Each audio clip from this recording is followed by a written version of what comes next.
ayaklanmalı.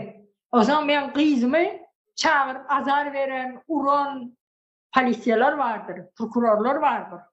Kızım 2 gün özüne alıp bilmeni yerinden turup bilmeni yaptı. Elinden, şüyerinden narusunu alıp şeydip asıp koyanlar vardır.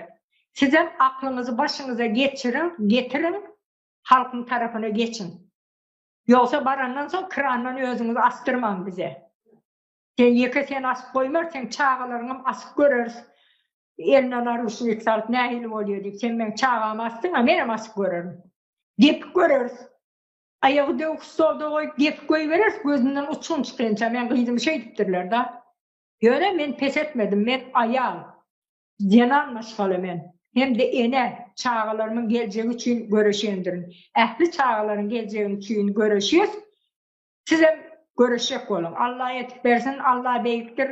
Özünüz hareket etseniz Allah da size kömek eder. Özünüz hareket etmeye avşarıp yatsanız Allah emçin etsin. Tuvalete gidip şu an sıçacak olsan sen Allah sen yerine gidip sıçıyor. Ya da sen nahar yiyecek olup oturuyorsun. Özün elini uzatıyorsun, yiyorsun, hareket ediyorsun, karnını doyuruyorsun. Böyle oturup Allah'ıma o nahar bana yedirsin diye otursan Allah gidip sana nahar yedirmiyor. Özünde. Hem zat özün hareket et, Allah da sana kömek versin. Hareket et, Allah da hareket eden şeyi söyler. Yani bunu unutmasınlar. O namaz okap, namazını izinden dile edip, ay Allah'ından tapsın, bu işliden görsün. Böyle, ne yıldır şey dile edip geliyorlar, bu işliden gören yok, nasip olsa bizden görür.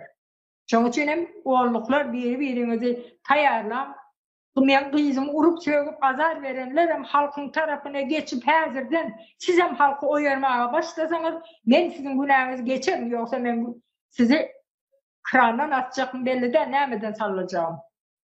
Onu barandan sonra düşünüyorum. Çünkü için mert olup vatanımızı kazanmalı.